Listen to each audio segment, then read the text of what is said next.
మన ప్రభువును మన రక్షకుడు యేసుక్రీస్తు నామములో అందరికీ శుభాభివందనాలు తెలియజేస్తున్నానండి. ఈ మే మాసము మరి 3వ పరిశుద్ధ దినమునందు దేవుడు మనల్ని ప్రవేశపెట్టిన దేవాది దేవునికి మహిమ కలుగునుగాక. పాట పాడుకుంటూ దేవుని ఆరాధన చేసుకుందాం. హల్లెలూయా, థాంక్ యూ లార్డ్ జీసస్. నీ ప్రేమ ఎంతో ఎంతో మధురం, యేసుని ప్రేమ ఎంతో ఎంతో మధురం. యేసయ్యా నీ ప్రేమ మధురం, యేసయ్యా మధురాతి మధురం. యేసయ్యా నీ ప్రేమ మధురం, యేసయ్యా మధురాతి మధురం. నీ ప్రేమ ఎంతో ఎంతో మధురం, యేసుని ప్రేమ ఎంతో ఎంతో మధురం. సిలువకెక్కెను నీ ప్రేమ, నాకు విలువ తెచ్చెను నీ ప్రేమ. బలమున్నది నీ ప్రేమలో, గొప్ప భాగ్యమున్నది నీ ప్రేమలో. సిలువకెక్కెను నీ ప్రేమ, నాకు విలువ తెచ్చెను నీ ప్రేమ. బలమున్నది నీ ప్రేమలో, గొప్ప భాగ్యమున్నది నీ ప్రేమలో. నీ ప్రేమ ఎంతో ఎంతో మధురం, యేసుని ప్రేమ ఎంతో ఎంతో మధురం. హల్లెలూయా. ఈ ఉదయకాల సమయంలో మరి వాగ్దానాన్ని మనం విందామని పాస్టర్ సాల్మన్ రాజు గారు సంఘ కాపరించి వాగ్దానాన్ని మన మధ్య తెలియజేస్తున్నారు.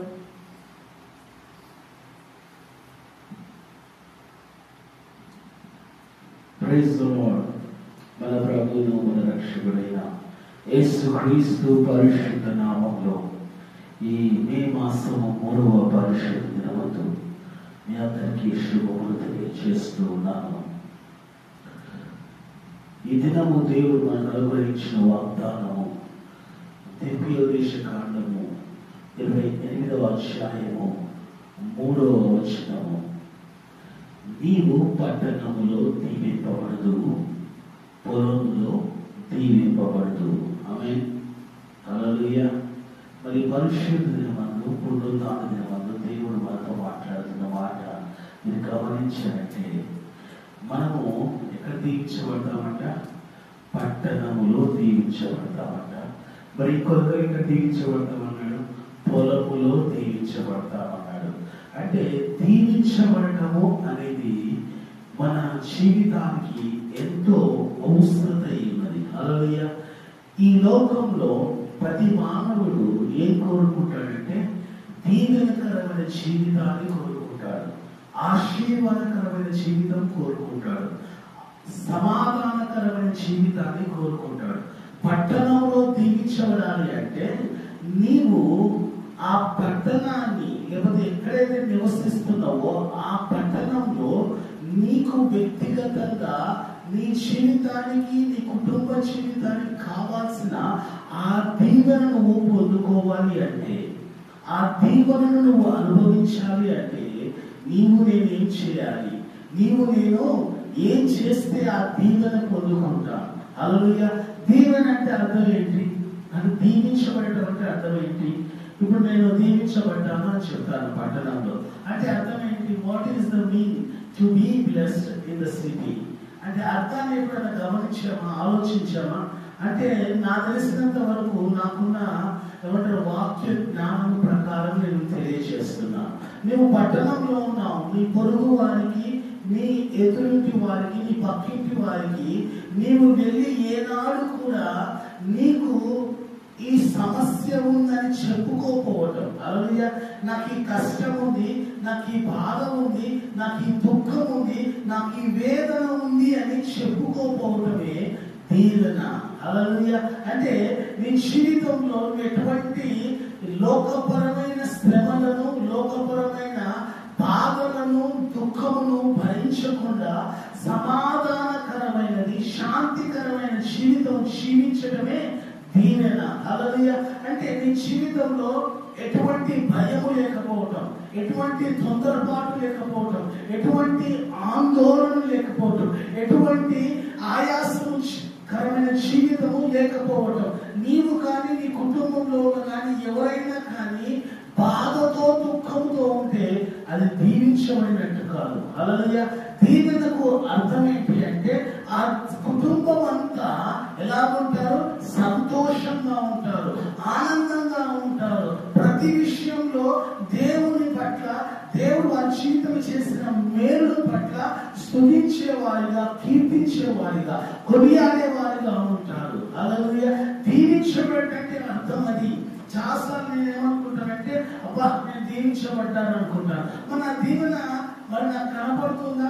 ఆ దీవెన నేను పొందుకుంటున్నానా? దీవెన నేను అనుభవిస్తున్నానా అంటే అది ఇంకా నేను అనుభవించలేదు. మరి అనుభవించకుండా నేను దీవించబడ్డానని నేను చెప్తున్నాను అంటే ఆ దీవెన పొందుకోలేదు. కానీ ఆ దీవెన పొందుకోవటానికి, వింటున్నారా, ఆ దీవెన అనుభవించడానికి నేను సిద్ధపడుతూ ఉన్నాను. హల్లెలూయా. అంటే దీవించబడటం వేరు, దీవెన పొందుకోవటము వేరు. హల్లెలూయా. ఇక్కడ అంటున్న మాట అంటే దీవించబడ్డావు, దీవించబడుతూ అన్నాడు. అంటే అర్థం ఏంటి?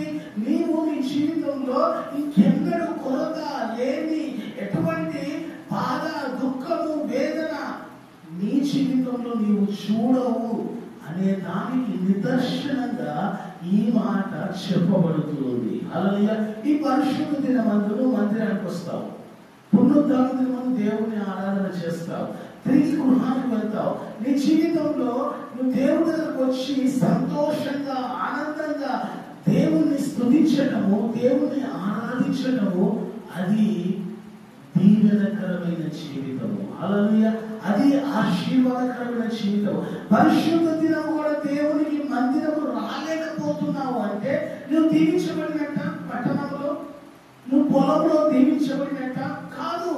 దగ్గర చూడటానికి మెటీరియల్ గా నీ దగ్గర కావాల్సిన మెటీరియలిస్టిక్ సంబంధించిన ఏమంటారు థింగ్స్ అన్ని నీ చుట్టూ ఉన్నాయి. కానీ స్పిరిచువల్ సంబంధించిన ఆ థింగ్స్ లేదా స్పిరిచువల్ సంబంధించిన బ్లెస్సింగ్ నీ దగ్గర లేదు. హల్లెలూయా. పట్టణంలో దీవించబడటం అంటే నాకు కొదువ లేదు, కొరత లేదు, ఏమీ లేదు, ఎటువంటి బాధ లేదు, దుఃఖం లేదు. అది ఫిజికల్ గా, మెటీరియల్ గా. మరి స్పిరిచువల్ గా నువ్వు బ్లెస్ చేయబడ్డావా? స్పిరిచువల్ గా నీవు ఏమంటారు ఆ బ్లెస్సింగ్ ని అనుభవించగలుగుతున్నావా? పట్టణము అంటే అర్థం ఏంటి అంటే కొంతమంది నివసించే ప్రాంతం. చెప్పండి, కొన్ని కుటుంబాలు, కొంతమంది ప్రజలు నివసించే ప్రాంతం. హల్లెలూయా. అంటే అర్థం ఏంటి? నువ్వు పట్టణం అంతటిలో దీవించబడిన వాడుగా కనపడుతున్నావు అంటే ఆ పట్టణంలో ఎంతమంది అయితే ఉన్నారో వారందరికన్నా నీవు దీవించబడుతున్నావు. వారు దీవించబడుతున్నారేమో నాకు తెలియదు, కానీ మరి నీవు నేను దీవించబడుతున్నామా? పట్టణంలో కొన్ని కోట్ల మంది ఉంటారు, వేల మంది ఉంటారు. వారందరికీ ఇవ్వబడిన వాగ్దానము దేవుడు నీకు నాకు అనుగ్రహిస్తున్నాడు. ఏమని? నువ్వు పట్టణములో దీవించబడతావు అని. హల్లెలూయా. మరి ఈ పట్టణంలో నీవు దీవించబడ్డావా? ఏ విధంగా? శారీరకంగా, మానసికంగా, ఆత్మీయంగా, కుటుంబంగా,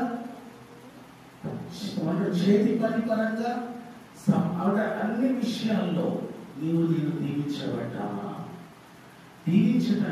దీవించబడటానికి నానా రకాల విధాలు ఉన్నాయి. కానీ అందులో ప్రాముఖ్యమైన విధానం ఏంటంటే దేవుడిని స్తుతించడము, దేవుడిని ఆరాధించడము, దేవుడిని మహిమపరచడము. అందులో నీవు ప్రథమ స్థానంలో ఉండాలి, ప్రాముఖ్యమైన స్థానంలో ఉండాలి. లోకపరంగా నీవు దీవించబడి మొదటి స్థానంలో ఉన్నావు. ఆత్మపరంగా నువ్వు దీవెన పొందుకోకుండా చివరి స్థానంలో ఉన్నావు. హల్లెలూయా. పట్టణంలో దీవించబడ్డానని పట్టణం అంతటి గొప్పగా చెప్పుకుంటున్నావు, దీవించబడ్డానని. కానీ సంఘం అనే పట్టణంలో నీవు దీవించబడ్డావా? హల్లెలూయా. సంఘం అనే పట్టణంలో నేను దీవించబడ్డావా అని ప్రశ్న వేసుకోవాలి. పొలము అన్నాడు. ఏ పొలము? ఈ లోక సంబంధమైన పొలము కాదు, ఆత్మ సంబంధమైన పొలము. నశించిపోతున్న ఆత్మను రక్షించే పొలం. హల్లెలూయా. నశించిపోతున్న ఏమంటారు, కుటుంబాలను సంపాదించే పొలము, అనేక మందిని రక్షించే పొలము. అందులో నువ్వు దీవించబడ్డావా? అందులో దీవెన నువ్వు పొందుకున్నావా అనే ప్రశ్న మనం వేసుకోవాలి. పొలము యేసుక్రీస్తు ఏమంటాడంటే, నేను పొలంలో విత్తనాలు విత్తాను, కొన్ని విత్తనాలు వచ్చి ఎడబడ్డాయి, చెప్పండి, త్రోవ పక్కన పడ్డాయి. కొన్నేమో రాతి నీళ్ళు పడ్డాయి, కొన్నేమో ముళ్ళ పొదలో పడ్డాయి, కొన్నేమో మంచి నీళ్ళలో పడ్డాయి అన్నాడు. అంటే నీ పొలంలో నువ్వు దీవించబడ్డానంటున్నావు. మరి నీ పొలంలో ఏ విధమైన పొలం ఉంది? నీకు త్రోవ పక్కనే కలిగిన పొలం ఉందా? వింటున్నారా? రాతి నేల కలిగిన పొలము లాగుందా? లేకపోతే ముళ్ళ పొదలతో నింపబడిన పొలము లాగుందా? లేకపోతే మంచి నేలలో విత్తబడిన పొలము లాగుందా? నువ్వు దీవించబడ్డావా? నీ పొలంలో, ఆత్మీయ పొలములో నీకు నీ జీవితంలో విత్తబడిన విత్తనము అది ఎదిగి ఫలించి ఫలాలు అనుగ్రహించే ధన్యత, ఆ దీవెనను పొందుకున్నావా? పొందుకోలేకపోతే దేవుడు నీకు అంటున్నాడు, పరిశుద్ధుడు, నీ పొలంలో వేయబడిన విత్తనము అది మంచి నీళ్ళలో పడాలని కోరుకో. ఆ మంచి నీళ్ళలో పడిన విత్తనము దీవించబడాలని కోరుకో. అప్పుడు దేవుడు నిన్ను నన్ను అన్ని విషయాలు ఆశీర్వదించినట్టు. పట్టణము పొలము, చెప్పండి, పట్టణము పొలము, రెండు మాటలు దీవెనకు సంబంధించింది. ఆ రెండు మాటలు మనము అనుభవించుగాక. దేవుడి మాటలు దీవించుగాక. ఆమేన్. ప్రార్థన చేసుకుందాం. పరిశుద్ధుడా, మా ప్రియ పరలోకపు తండ్రి, నువ్వు మాట్లాడిన మాటలు బట్టి, సత్యమును బట్టి వందనాలు. నీ జీవమును బట్టి నీకు వందనాలు. అవును బ్రహ్మ, నువ్వు పట్టణంలో దీవించబడతానన్నావు, పొలంలో కూడా దీవించబడతానన్నావు. పట్టణంలో దీవించబడుతున్న వారు ఉన్నారు, పొలంలో కూడా దీవించబడుతున్న వారు ఉన్నారు. ఈ లోక సంబంధమైన పట్టణంలోనూ లేకపోతే ఈ లోక సంబంధమైన పొలంలో దీవించబడటము అది సామాన్యమైన విషయమే. కానీ ఆత్మ సంబంధమైన దేవుని పట్టణంలో, ఆత్మ సంబంధమైన దేవుని పొలంలో దీవించబడటం అనేది ఎంతో ఆశీర్వాదకరం, ఎంతో ఉన్నతమైన దీవెన అన్న మాట్లాడుతున్నాం. ఆ మాటలు మేము విని దాని ప్రకారంగా మేము మా జీవితాన్ని మలుచుకోవడానికి సహాయం చేయండి. ఈ పరిశుద్ధ పునరుద్ధాన దినమందు నీ లేఖనాలు మాలో స్పష్టంగా తండ్రి అది విత్తబడి నాటబడి అది దీవెనకరంగా మార్చబడను గాకాన్ని ప్రార్థన చేస్తూ యేసు నామములో అడుగుచున్నాం మా ప్రియ తండ్రి. ఆమేన్. హల్లెలూయా. ఈ పరిశుద్ధ దినమందు పునరుద్ధాన దినమందు ప్రతి ఒక్కరూ దేవుని మందిరానికి వచ్చి మందిరంలో ప్రభుని స్తుతించి ఆరాధించి ఆయన కనపరిచి ఆయన వాక్యమును మంచి నేలలో విత్తబడిన వాక్యమును పొందుకొని పరిశుద్ధమైన ఆశీర్వాదం పొందుకోవాల్సిందిగా ప్రభువుని అందరినీ మనవి చేస్తున్నాను. ఎమ్లైట్ మినిస్ట్రీస్ నాడపల్లి సంఘంలో ఉదయకాలం 9 గంటలకు ఆరాధన ఉంటుంది కాబట్టి వీలైన వారందరూ రావాల్సిందిగా ప్రభు పేరట మనవి చేస్తూ మాటలు ముగిస్తున్నాను.